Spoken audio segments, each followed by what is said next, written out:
اس زمین پر حضرت آدم علیہ السلام کے تقریباً 1000 سال بعد اللہ نے عراق کی زمین پر رافتین کا انتخاب کیا اور وہاں اپنے بندے اشکر بن نامک کو نبی بنا کر بھیجا، جن کو مختلف القاب سے آج بھی زمانہ یاد کرتا ہے۔ کوئی اللہ کے اس نبی کو عبد الغفار کہتا ہے، تو کوئی عبد الجبار، تو کوئی الیاس، تو کوئی کشتی والا نبی، اور کوئی نوح نجی اللہ کہہ کر بلاتا رہا۔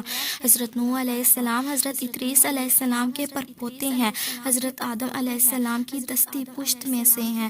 وہ قوم اس وقت دنیا کی سب سے بدترین قوم میں سے تھی۔ وہاں ظلم کرنا، نفسانی خواہشات پر فخر کرنا، بتوں اور شیطانوں کی پوجا کرنا عام تھا۔ اللہ کے نبی حضرت نوح علیہ السلام بچپن سے ہی ان کو بار بار سمجھاتے رہے کہ اس کائنات کا مالک صرف ایک اللہ ہے اور جس نے یہ دنیا کو پیدا کیا۔ حضرت نوح علیہ السلام جب اللہ کے دین کی تبلیغ کیا کرتے تھے تو ان کی قوم ان کو اتنے پتھر مارتی تھی کہ وہ پتھروں سے ڈھک جاتے تھے۔ تاریخ نے لکھا ہے کہ تقریباً 950 سال تک آپ تبلیغ کرتے رہے، بار بار پتھر کھاتے رہے، مگر افسوس سوائے چند غریب اور مساکین کے علاوہ کوئی آپ پر ایمان نہ لایا۔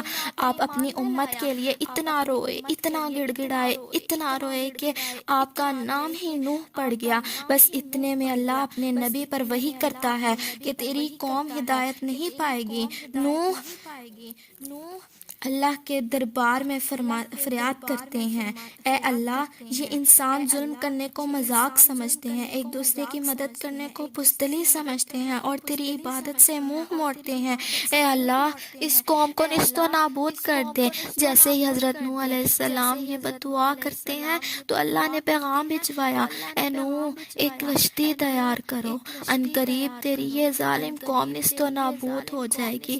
بس اللہ وحی کے ذریعے اپنے نبی کو بتاتے گئے اور حضرت نوح وہ کشتی بناتے گئے۔ جیسے کہ حضرت نوح ایک پہاڑ پر رہتے تھے، ایک تو نہ وہاں سمندر تھا اور نہ ہی درخت تھے۔ بالآخر اللہ کے نبی نوح نے درخت لگائے اور اس کی لکڑی سے کشتی کو بنانا شروع کیا۔ آپ لکڑی سے بڑے بڑے تختے بناتے، پھر لوہا لاتے، اس سے کیل بناتے، تختوں کو جوڑ کر اس میں کیل ٹھوکتے گئے۔ تاریخ نے لکھا تقریباً 100 سال تک آپ وہ کشتی بناتے گئے۔ آپ کی قوم روز آپ کے پاس آتی اور آپ کی توہین کرتی اور آپ کا مذاق اڑاتی اور کہتی کہ یہ پاگل کشتی بنا رہا ہے، نہ تو یہاں دریا ہے اور نہ ہی کوئی سمندر، پھر بھی یہ پاگل کشتی بنا رہا ہے۔ اللہ کے نبی نوح آسمان کو دیکھ کر صبر کرتے، اللہ کے حکم کو تسلیم کرتے۔ اس کشتی کا طول 300 گز اور لمبائی 30 گز اور عرض 50 گز تھا۔ یہ کشتی عام کشتیوں کی طرح نہیں تھی۔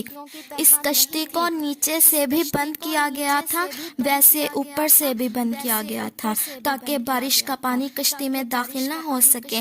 اس کشتی میں الگ الگ درجے بنائے گئے، نچلا درجہ جانوروں کے لیے تھا اور بیچ والا درجہ انسانوں کے لیے اور اوپر والا درجہ پرندوں کے لیے تھا۔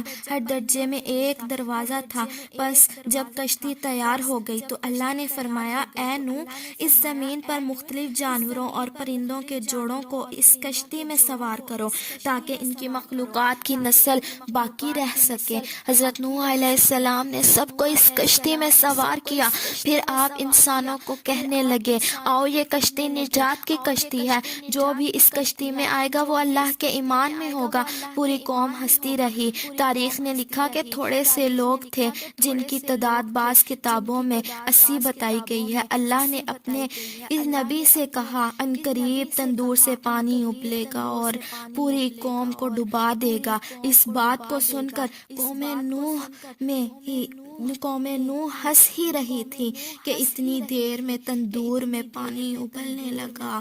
لوگ اسے دیکھنے دور دور سے آتے اور ہنستے۔ کچھ ہی دیر بعد ان کی ہنسی خاموش ہونے لگی۔ پانی اتنا بڑھتا گیا کہ تمام گھر ڈوبنے لگے، اوپر سے بارش بھی برس رہی تھی۔ وہ کافر یہی سمجھ رہے تھے کہ طوفان کچھ دیر کا ہے، مگر کافروں میں نوح علیہ السلام کے بیٹے کنعان بھی شامل تھے۔ آپ نے دور سے دیکھا اور فرمایا، اے کنعان، اس نجات کی کشتی میں آ جاؤ۔ اور اس کی ماں بولی، تھوڑی ہی دیر میں پہاڑی کی چوٹی پر پہنچ جائیں گے اور پانی وہاں تک تھم جائے گا۔ بس پانی اتنا بڑھتا گیا، بس وہی بچے جو اللہ کے نبی نوح کے ساتھ کشتی میں تھے۔ اس وقت پانی زمین سے 10,000 گز بلند تھا۔ 40 دن بعد پانی کا بڑھنا ختم ہو گیا، بارش بھی رک گئی، مگر چاروں طرف بس پانی ہی پانی تھا۔